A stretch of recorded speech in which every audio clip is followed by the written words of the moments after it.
Assalamualaikum warahmatullahi wabarakatuh. Perkenalkan, nama saya Willy Setiadi, mahasiswa program studi Pendidikan Pancasila dan Kewarganegaraan, Fakultas Keguruan dan Ilmu Pendidikan, Universitas Pamulang yang berada di Kota Tangerang Selatan. Pada kesempatan ini, saya akan memaparkan materi untuk mata kuliah Kriminologi dan Kenakalan Remaja yang diampu oleh Dr. Herdi Wismanjaya, SPD MH. Dalam video ini, saya akan membahas mengenai fenomena sosial yang sering muncul di lingkungan masyarakat mengenai LGBT. Kebetulan, akhir-akhir ini saya mendapatkan sebuah kasus yang mengindikasikan mengenai kasus tersebut, yaitu kasus LGBT. Di sini saya akan mencoba memaparkan bagaimana dua orang perempuan muda yang terlihat sedang berduaan di atas motor dan menimbulkan dugaan bahwa mereka merupakan pasangan sesama jenis atau LGBT.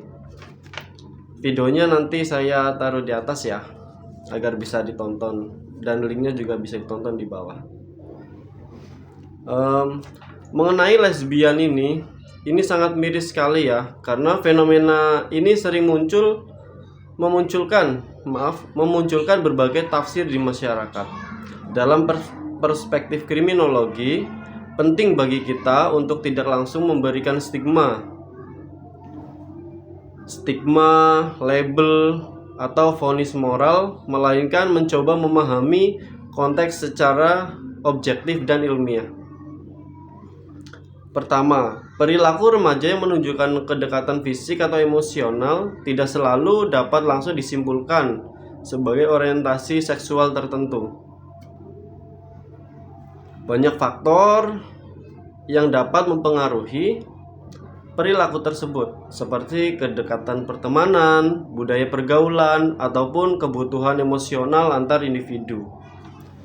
Jadi, faktor-faktor itu banyak ya yang mendukung perilaku menyimpang atau LGBT ini, teman-teman. Dan kita next ke poin yang kedua, yaitu ketika fenomena LGBT itu muncul ke permukaan.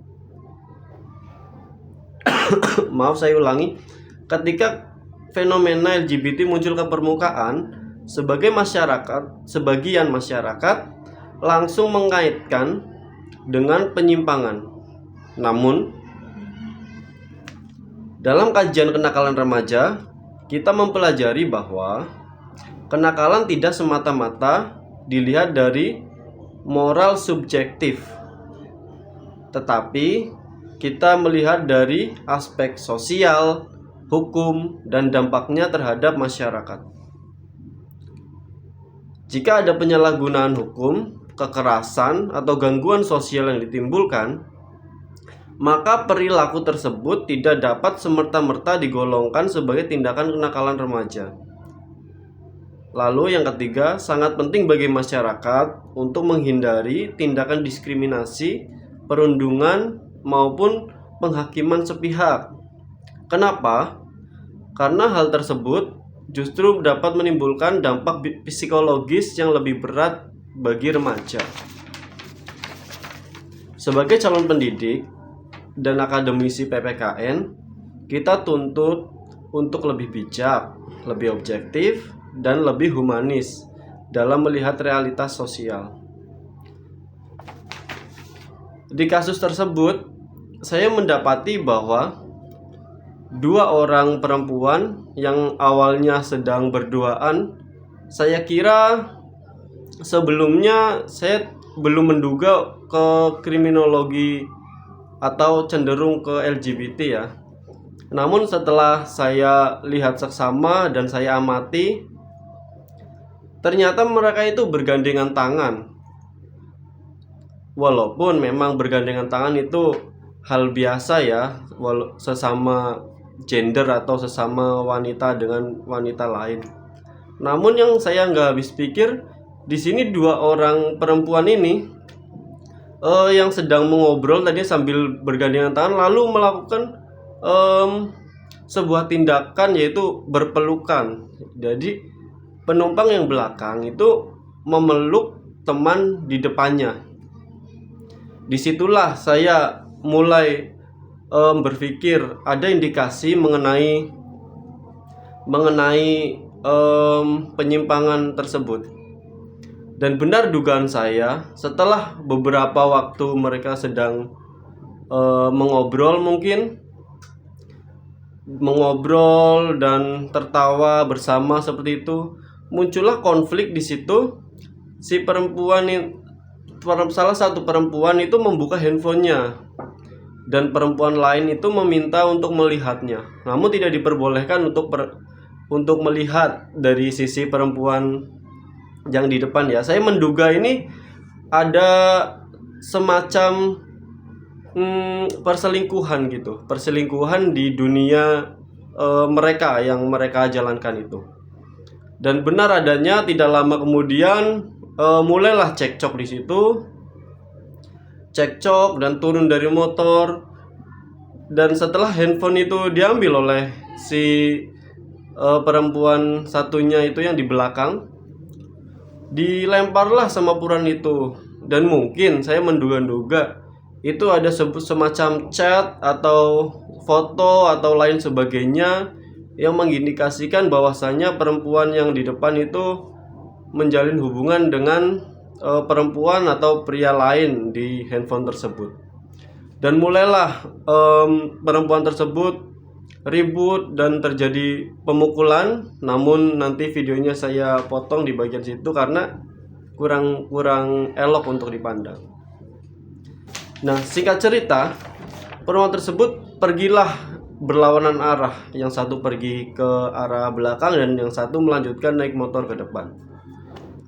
Dan demikian pemaparan singkat dari saya terkait fenomena perempuan muda yang menimbulkan persepsi sebagai pasangan sesama jenis. Semoga materi ini dapat memperluas perspektif kita agar dapat membuka mata kita, membuka pikiran kita, dan kita dapat sebagai akademisi, kita dapat mengarahkan teman-teman atau orang atau masyarakat di sekitar kita agar menjauhi perilaku tersebut. Karena perilaku tersebut nantinya tidak akan baik, teman-teman. Kenapa saya bilang tidak akan baik? Karena lebih banyak mudorotnya kalau di perspektif saya dibanding hal positif yang akan didapat. Lagian perilaku tersebut juga dilarang oleh pemerintah dan tidak dibenarkan oleh agama. Dalam memandang perilaku tersebut, saya sangat miris. Dan alangkah baiknya saya sebagai mahasiswa ingin mengajak teman-teman semuanya untuk lebih berhati-hati dalam bergaul, lebih bisa memilih untuk memilih teman yang baik. Dan jika ada indikasi hal-hal yang negatif, kita berani untuk bilang tidak, agar nantinya kita tidak terjerumus ke dalam hal-hal yang negatif dan lebih dalam lagi. Terima kasih dari saya. Mungkin sampai di sini materi yang dapat saya sampaikan untuk melihat fenomena di sekeliling kita, sudut pandang yang tabu di masyarakat, dan akhirnya kita dapat melihat dengan pandangan yang lebih rasional ya. Baik, terima kasih dari saya. Assalamualaikum warahmatullahi wabarakatuh. Hormat saya, Willy Setiadi.